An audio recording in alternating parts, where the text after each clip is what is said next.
오늘 우리에게 주신 하나님 말씀은 누가복음 24장 36절에서 39절의 말씀입니다. 신약성경 141쪽에 있습니다. 누가복음 24장 36절에서 39절 말씀 제가 읽어드리겠습니다.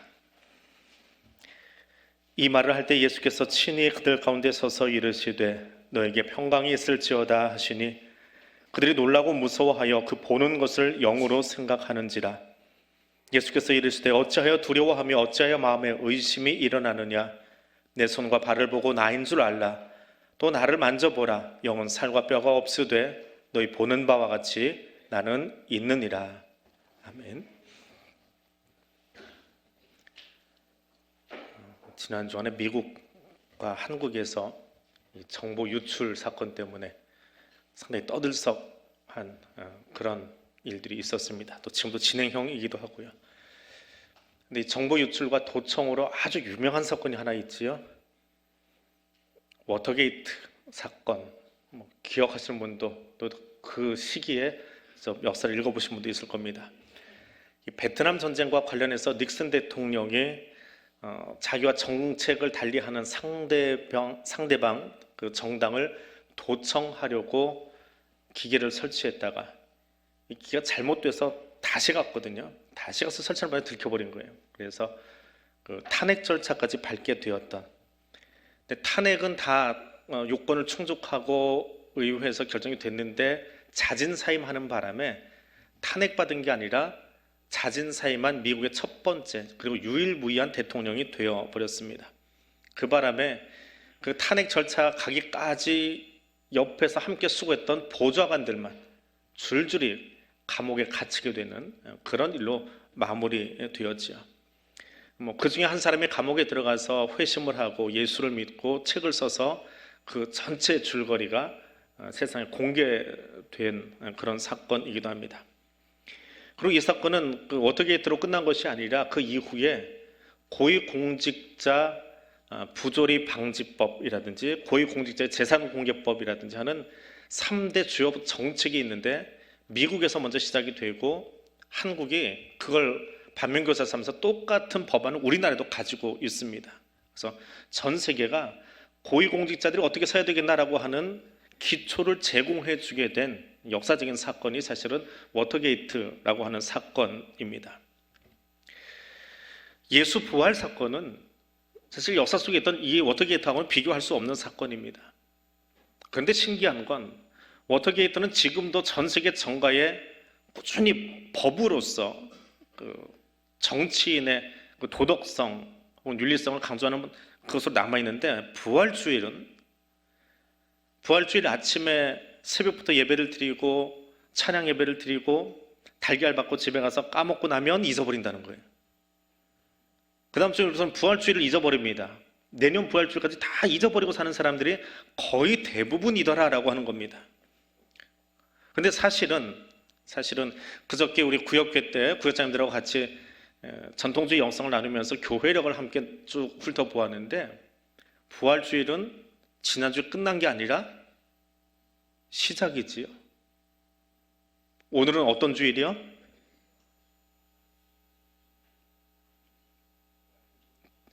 또 이제 예배 시작할 때 제일 첫 부분 좀 들어달라고 하니까 부목사님들 얘기하시는데 안 들으시는 거예요. 그거 들어주세요 했더니 작년에 누가 저한테 질문을 하더라고요.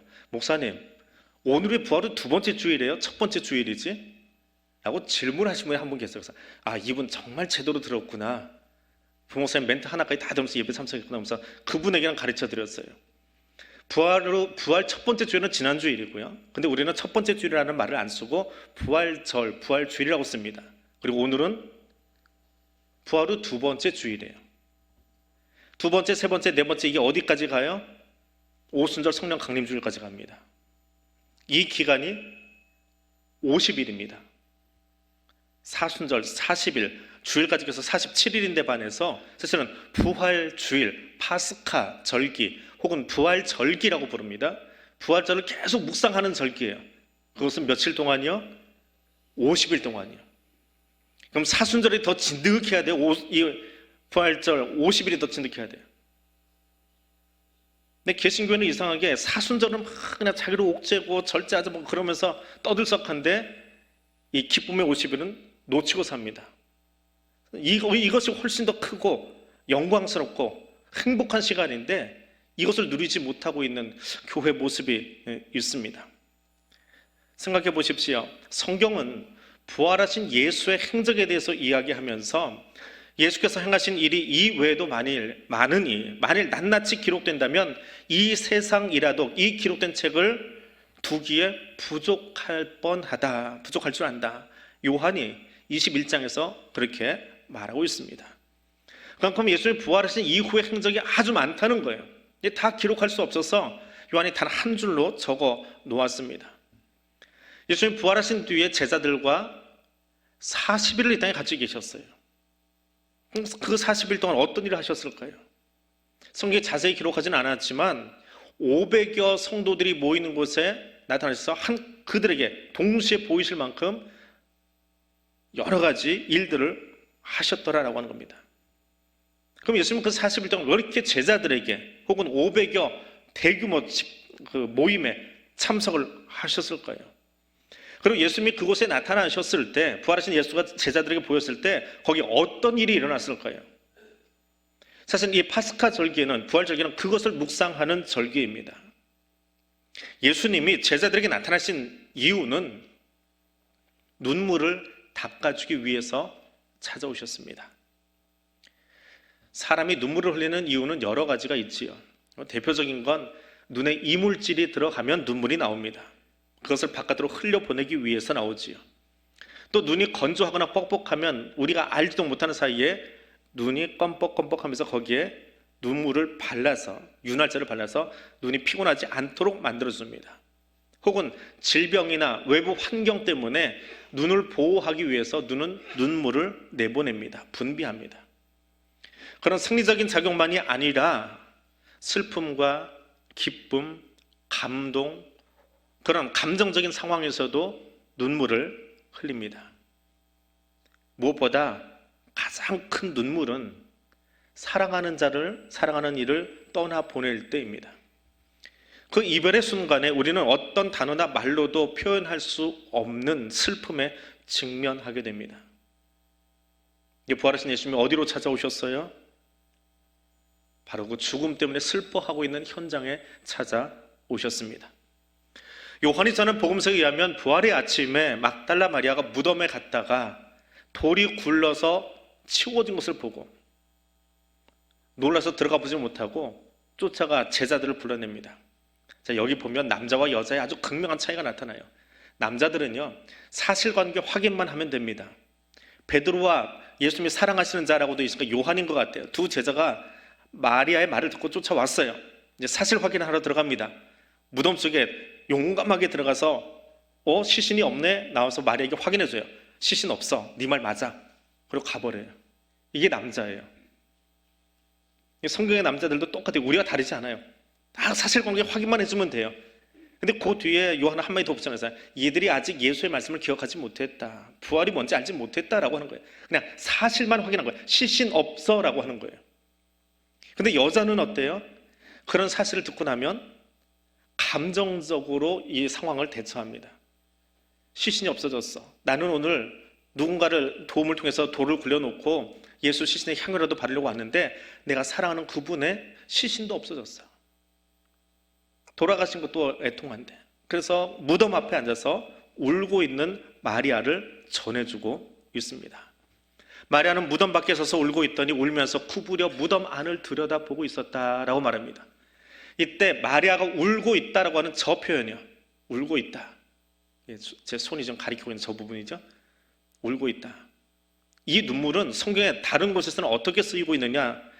헤롯 대왕에 의해서 유아 학살을 당했을 때 베들레헴에 있던 여자들이 생때 같은 아이들을 갑자기 군인들의 그 폭력 속에 잃어버리고 나서 울었다라고 할 때 저 단어가 쓰였습니다.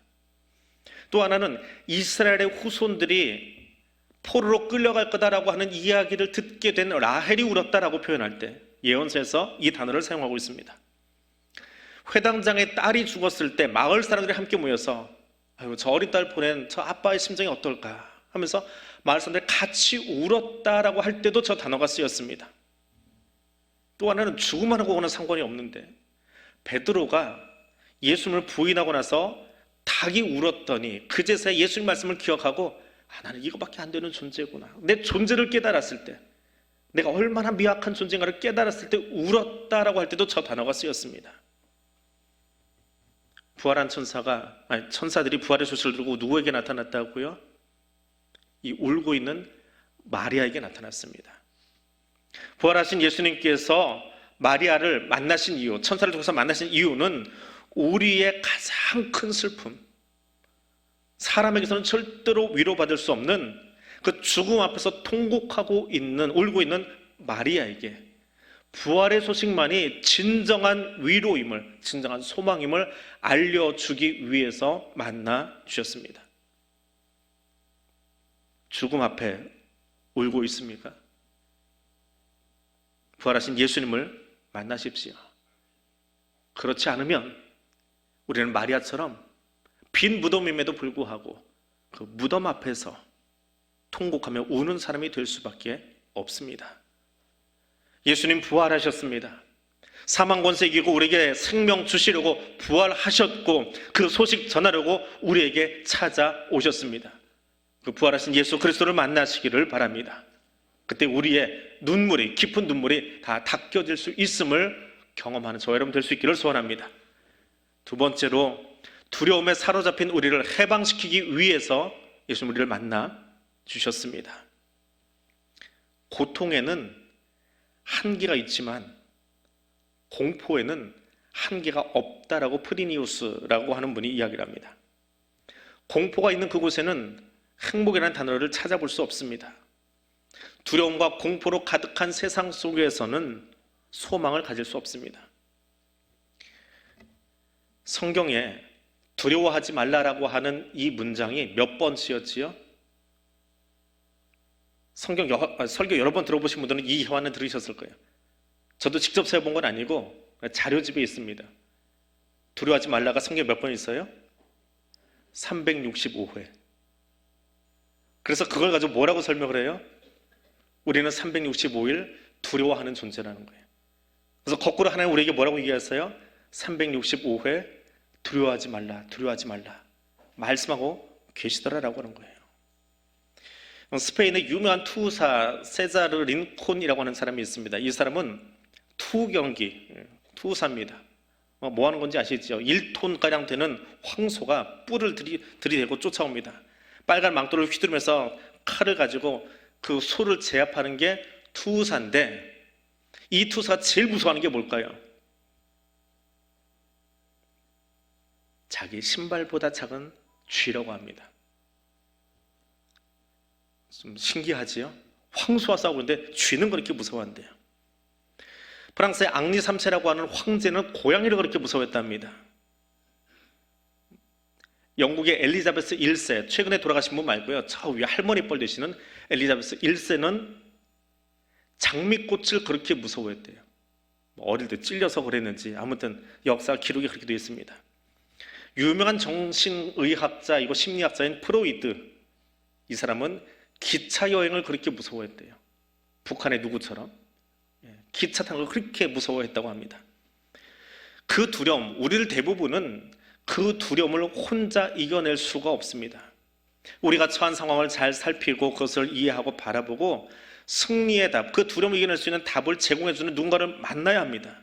무엇보다 하나님은 하나님의 백성이 그 두려움 속에 빠져 있는 것을, 파묻힌 것을 원치 않으신다라고 하는 사실을 기억해야 합니다. 십자가 사건은 제자들로 하여금 삶의 소망을 잃어버리게 만들었습니다. 호기롭게 예루살렘으로 들어갔던, 호산나 부르며 들어갔던 제자들이지만 예수님 십자가 죽음 앞에 두려워서 예루살렘을 떠나 엠마오로 도망가게 만들었습니다. 눈을 감게 하고 동행하고 있는 사람이 누구인지 알아보려고도 하지 않고 예수임에도 불구하고 알지 못하던 그런 형국에 처하게 만들었습니다. 그럼 생각해 보십시오. 출애굽한 1세대가 광야에서 불순종함으로 다 죽었습니다. 거기다가 각 지파에서 그래도 신앙적으로 괜찮다 싶어서 한 명씩 찾아서 12명이 나왔어요. 그들이 가나안 정탐을 끝낸 뒤에 하나님 약속보다는 자기 눈에 본 것에만 집중해서 거긴 들어가면 안 된다 했던 10명의 동역자들, 동기생들이 다 죽었어요. 또 하나, 이스라엘의 가장 위대했던 지도자라고 할 수 있는 모세까지 죽었어요. 자기와 함께했던 출애굽 1세대가 다 죽고요. 같이 특별히 뽑혀서 우리로 치면 직분 맡았던 사람들 중에 불순종 때문에 10명이 다 죽었어요. 이제 혼자 남았어요. 근데 그가 2세대를 끌고 가나안에 들어가야 돼요. 얼마나 두려웠을까요? 얼마나 무서웠을까요? 얼마나 두려웠으면 주님이 그에게, 여호수아에게 두려워하지 말라, 두려워하지 말라, 모세에게 준 율법을 가지고 강하고 담대하라 반복해 이야기하실 만큼 그 안에 두려움이 가득했을까요? 두려움은 그런 겁니다. 앞을 보지 못하게 하고요, 소망을 갖지 못하게 합니다.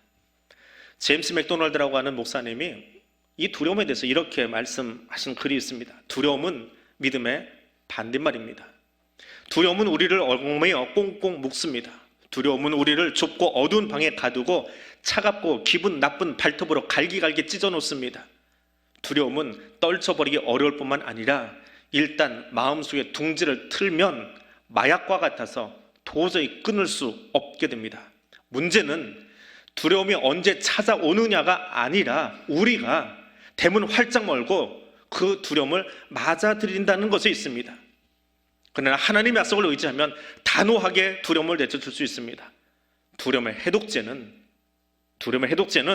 하나님이 나와 함께 하신다, 그러므로 나는 두려워하지 않을 것이다 라고 하는 약속을 굳게 잡고 그것을 마음에 깊이 간직하는 것입니다. 부활하신 예수님이 제자들을 찾아오신 이유가 무엇입니까? 두려움에 빠져있는 제자들을 일으키기 위함입니다.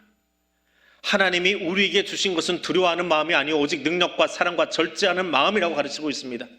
여호수아에게 강하고 담대하라, 두려워하지 말라, 놀라지 말라, 내가 어디로 가든지 내 하나님 여호와가 너와 함께 하느니라 말씀하십니다. 두려움 가운데 방 안에 갇혔던 제자들에게 오셔서 너에게 평강이 있을지어다 말씀해 주십니다.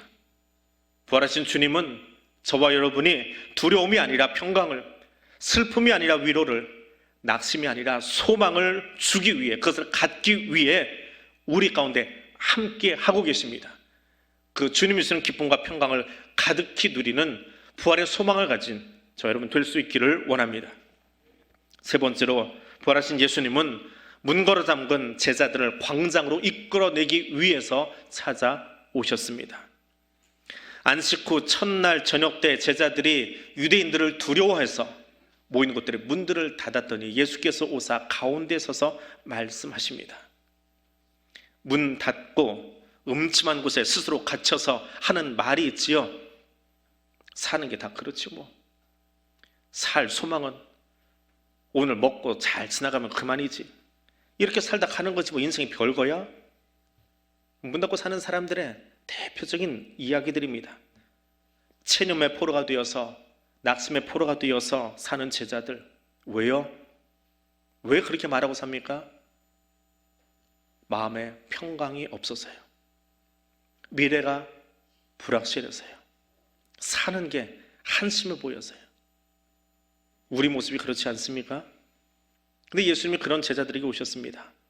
어디로 오셨어요? 문 닫고 있는 방 안으로요. 그 방 안의 분위기는 있으면 어떠합니까?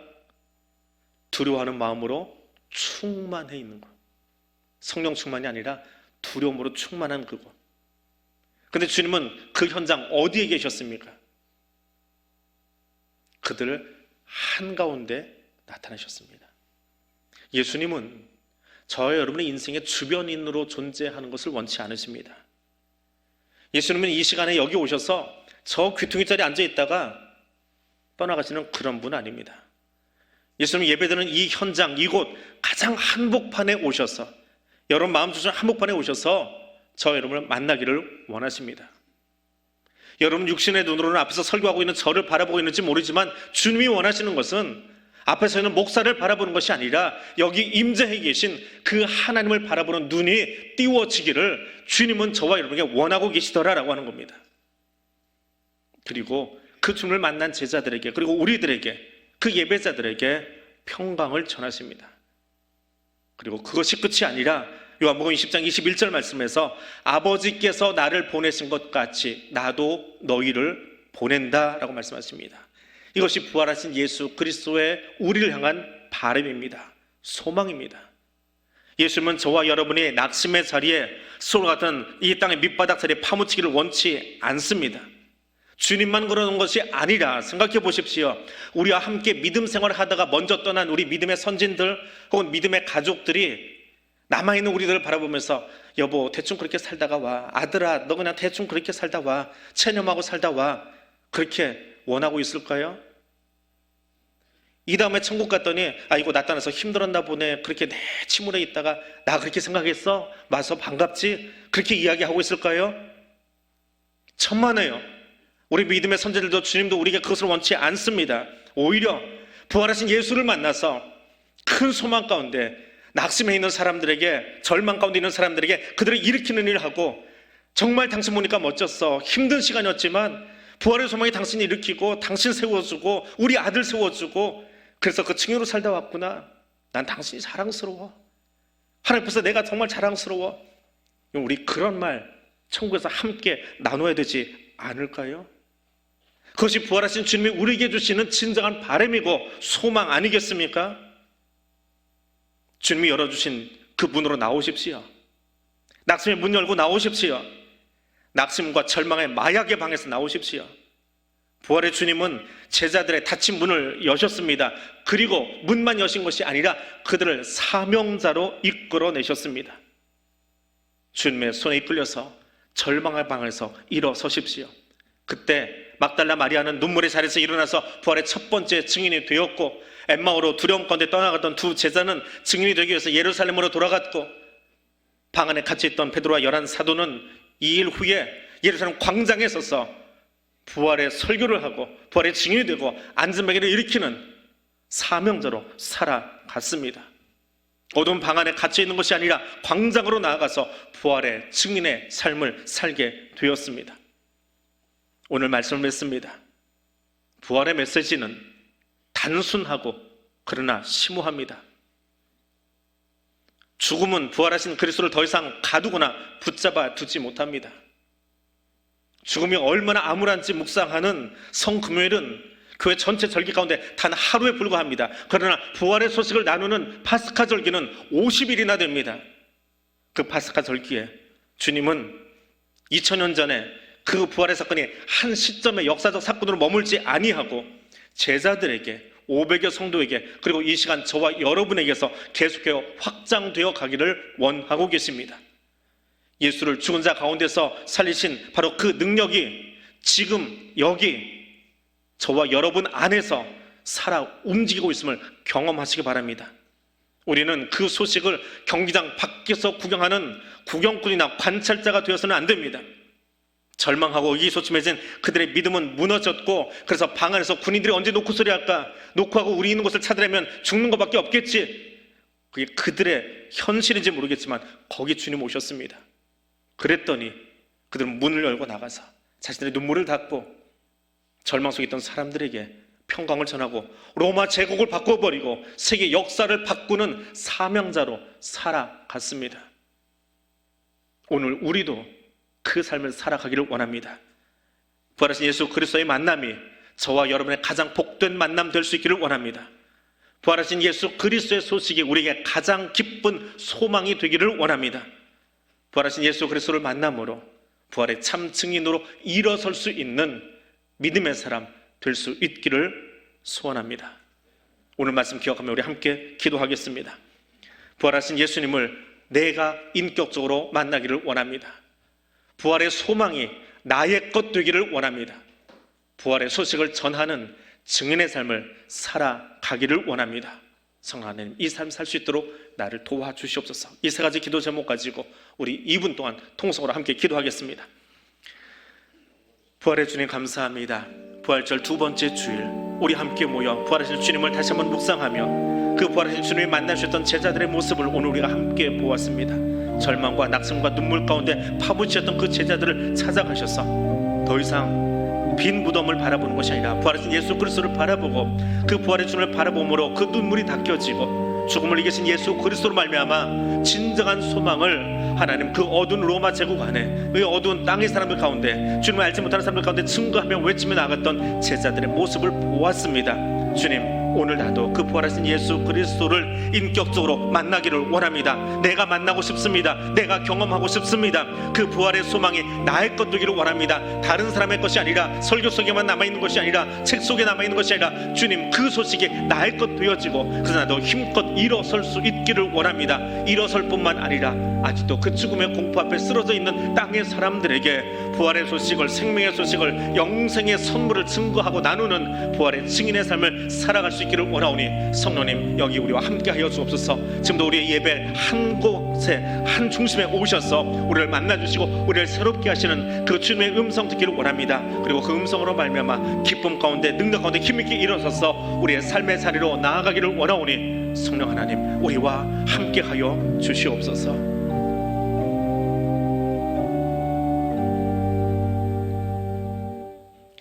생명의 수여자 되신 하나님, 사망과 죽음 권세를 이기고 승리하신 주님을 찬양합니다. 부활의 기쁨을 우리에게 주심을 감사드립니다. 부활 생명을 알지 못하여 울고 있는 땅의 사람들에게, 불안과 두려움으로 살고 있는 저 땅의 백성들에게 부활하신 예수님 주신 기쁨과 평안을 전하는 증인으로 나아가겠습니다. 성령 하나님, 증인된 우리의 삶을 인도하여 주옵소서. 예수님 이름으로 기도드립니다. 아멘.